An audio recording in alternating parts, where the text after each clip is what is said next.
Hi, so today we'll be talking about 3M. So did 3M have more or less cash as of December 31st, 2019 or December 31st, 2018? So as of 2019, uh, 3M had cash of 2,353,000, which is a drop off of 500,000 from 2018. 2018 had cash of 2,853,000. So having cash on hand allows companies to cover short or long-term obligations, which is fast liquid money. And if they can't cover those obligations, then they have to borrow or look elsewhere for that cash. What was 3M's method for valuing inventory in fiscal year 2019? Refer to the note, to statements. So under 2019 10K, it is reported that they used NRV. So NRV is net realizable value. So when they annotate for NRV, they write it down at the historical cost. But in order to write this down, there has to be a contra account, which is allowance for doubtful accounts. But NRV could be positive for firms because it boosts up the value of the firm, so it looks good for investors. What is 3M's total common equity or net worth as of year end 2019? Is this amount larger or smaller than in 2018? The total common equity is configured as common stock plus retained earnings and additional paid-in capital. Year end 2018 was 9,793,000. Year end 2019 was 10,063,000, which was an increase of 267,000, which is good because investors look for a higher number for longer returns. Look at 3M's consolidated statement of income, which appears before the balance sheet in the annual report. What was 3M's operating income in 2019? Did the operating income increase in 2018 when compared to 2019? So the 10K I found it in SEC.gov. So the consolidated statement is a combination of revenue, expenses, and income from all its subsidiaries.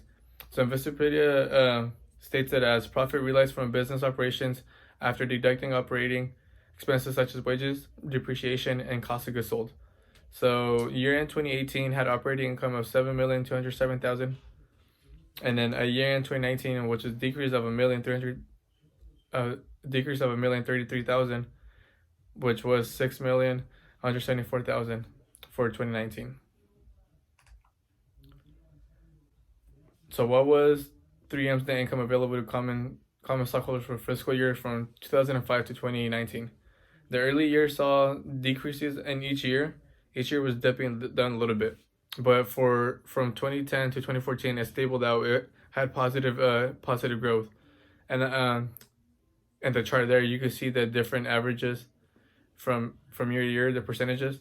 And then I took the average of the percentages, and it was a positive 2% for that time period.